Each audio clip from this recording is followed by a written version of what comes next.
They're two of America's biggest antagonists, and tonight there's new concern over Kim Jong-un and Vladimir Putin teaming up, creating an ominous alliance against the United States.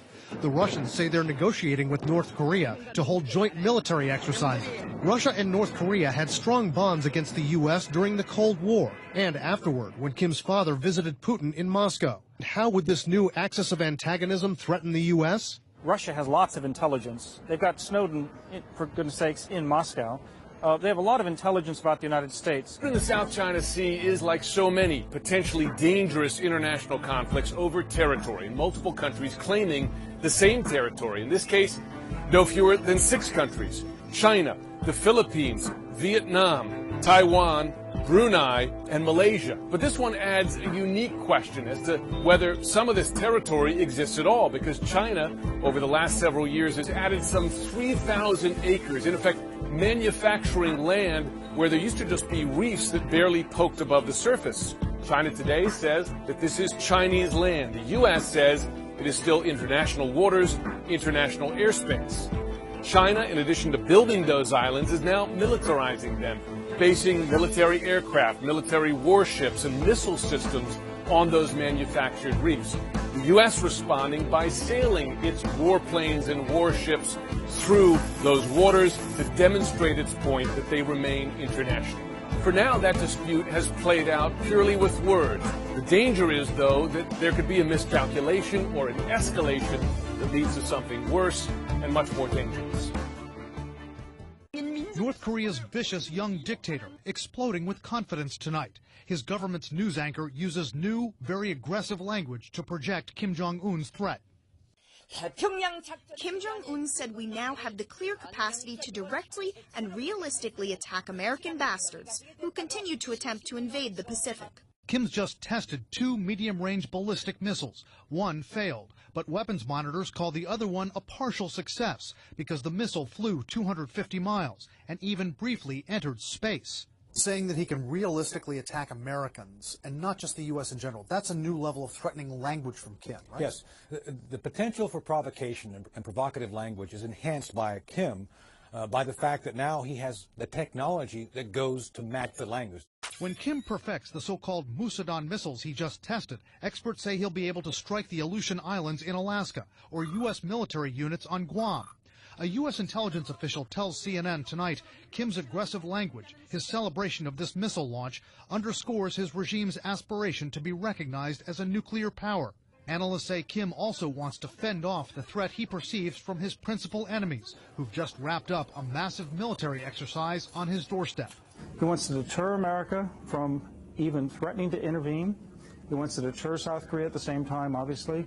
And to do that, he wants to be able to say, I can attack American bases, kill Americans in their beds. Kim's also believed to be toughening up against the U.S., possibly to extort concessions. Any real provocation where he fires one missile off that's with a real warhead does some damage, he'll be decimated. Pyongyang will become essentially a bowl of glass, and I think he knows that. Still, there are tens of thousands of Americans in Kim's line of fire. More than 28,000 American troops are deployed in South Korea.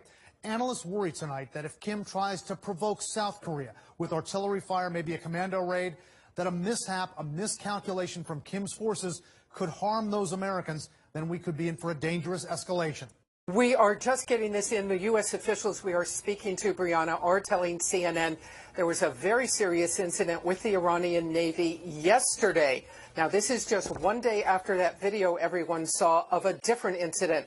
But yesterday, in the northern end of the Arabian Gulf, there was an Iranian fast attack craft that came out into the water and began harassing 2 U.S. Navy ships and a Kuwaiti Navy ship. The Iranians, we are told, were circling the Navy ships. They were coming close.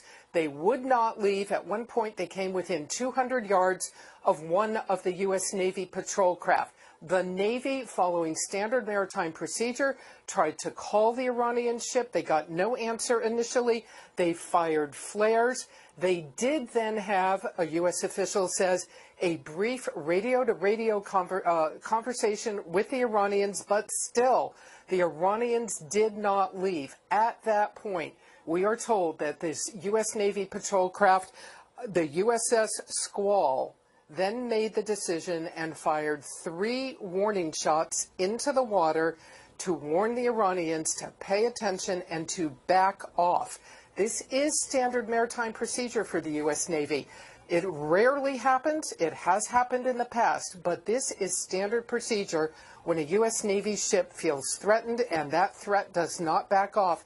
That is really the last resort before you take lethal action. You fire warning shots into the water. So just yesterday, 3 warning shots fired at the Iranians. And this comes one day after that video that we all saw that 4 Iranian ships, again, Revolutionary Guard Corps ships, came out and harassed another U.S. Navy ship. Perhaps the bottom line here is to note that the U.S. believes these Iranian boats belong to the Iranian Revolutionary Guard Corps. This is one of the most militant arms of the security and military services in Iran. This is not the regular Iranian Navy. There is always concern that these maritime forces of Iran that are doing this are not under the central control of the government, and there is always concern that things can get out of hand. The U.S. Navy yesterday taking the action to fire warning shots at the Iranians and tell them to back off. CNN's chief U.S. security correspondent Jim Sciutto about the possibility North Korea has conducted another nuclear test. North Korea's leader says the U.S. mainland and its, quote, operational theater in the Pacific are now within striking range. Kim Jong-un's comments quoted on state media come after Wednesday's test firing of a submarine-based ballistic missile. It flew much further than any previous test missile before. And these pictures are set to show Mr. Kim celebrating after the launch. You can see a big smile on his face there, and photos are quite interesting as well, especially with these big embraces the leader is giving. Let's give more now on all of this from our Will Ripley in Seoul, South Korea. Hi there, Will. Hey, Amra, those propaganda photos out of North Korea really are remarkable because they reveal a side of the North Korean leader Kim Jong-un we don't normally see, as he was celebrating with his scientists, projecting so much confidence that he feels he has finally perfected this missile technology capable of delivering a nuclear warhead to his enemies, including the United States. Rising from the waters off the eastern Korean peninsula, an ominous new threat from North Korea, the successful test firing of submarine-launched ballistic missile Hukguk-song, meaning Polaris, the North Star. A weapon North Korean leader Kim Jong-un says puts the U.S. and its allies within striking range of a nuclear attack. A triumphant announcement on the North Korean news. State propaganda images claim to show a perfect launch. Before dawn Wednesday, anxiety turns to exhilaration. Kim Jong-un and his officers smiling, laughing as they track the missile some 500 kilometers, more than 300 miles, further than any previous attempt. The testing and the phase of the development is very rapid. A launch attempt just last month failed. A missile fired 4 months ago in April traveled just 30 kilometers, around 18 miles. Analysts believe Wednesday's missile traveled 16 times further, meaning it can strike anywhere in South Korea, home to 50 million people and some 25,000 American troops. The latest launch as U.S. and South Korean forces engage in annual military exercises, similar to these in the spring. Pyongyang views the annual drills as a direct provocation. Troy University professor Daniel Pinkston says war games are vital to keep the peace. Looking at North Korea's capabilities, their development programs for weapons of mass destruction and their delivery systems, the shrill rhetoric that comes out of Pyongyang, their objectives are very clear. North Korean weapons development continues at a breakneck pace, despite nearly universal condemnation and unprecedented international sanctions. They will allocate resources from other areas and devote it to the missile and nuclear programs. Kim Jong-un called Wednesday's before dawn launch the greatest success and victory.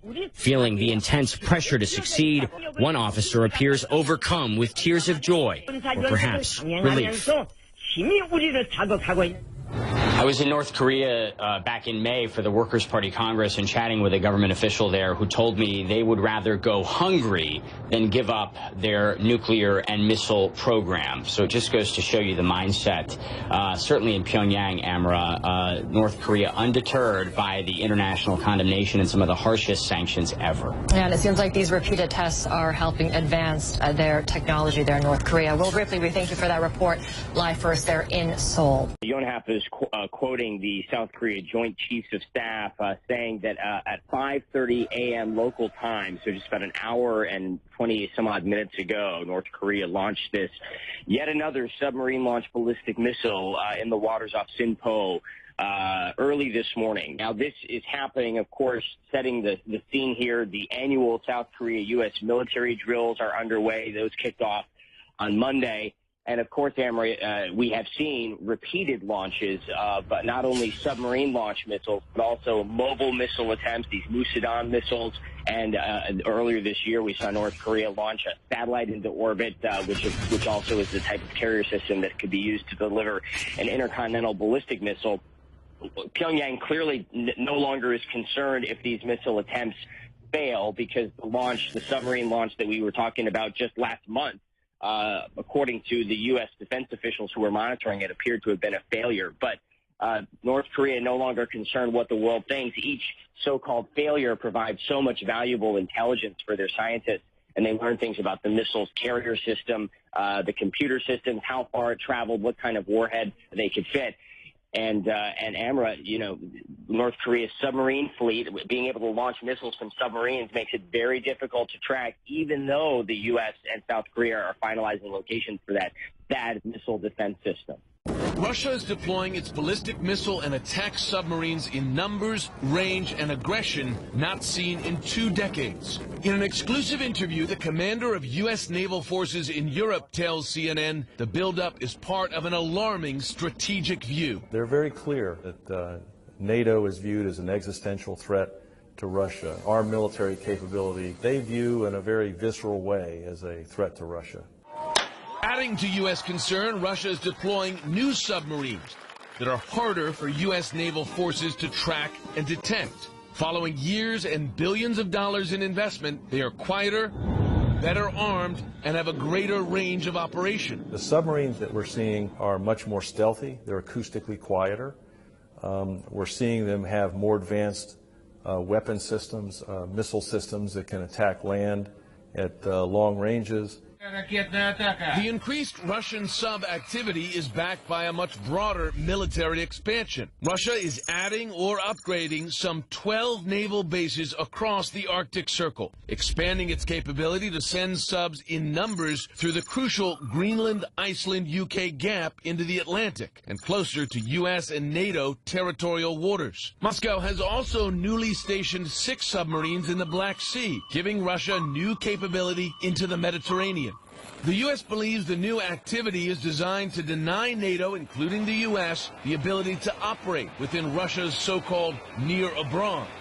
Increasingly alarmed by Russia's new sub-deployments, the U.S. and its NATO allies are launching new training exercises in anti-sub warfare and deploying new systems, including the P-8 Poseidon. These are sonar buoys dropped into the water to track submarines. The plane can be equipped with torpedoes to destroy those submarines. Russia's growing military activity extends above the surface as well. A Russian fighter jet's flyby of the USS Donald Cook this week, coming within 30 feet laterally and 100 feet vertically, is behavior that U.S. naval commanders have not witnessed since the Cold War. We had issued radio calls in both English and Russian, and the aircraft didn't respond and proceeded on a course directly at the ship. So while we've seen these interactions before, this one was different because of the proximity to the ship, the altitude, and the flight path that it took. These are the big guns of Russia's modern army. The Iskander-M missile system seen launching a cruise missile during a carefully choreographed training exercise in April.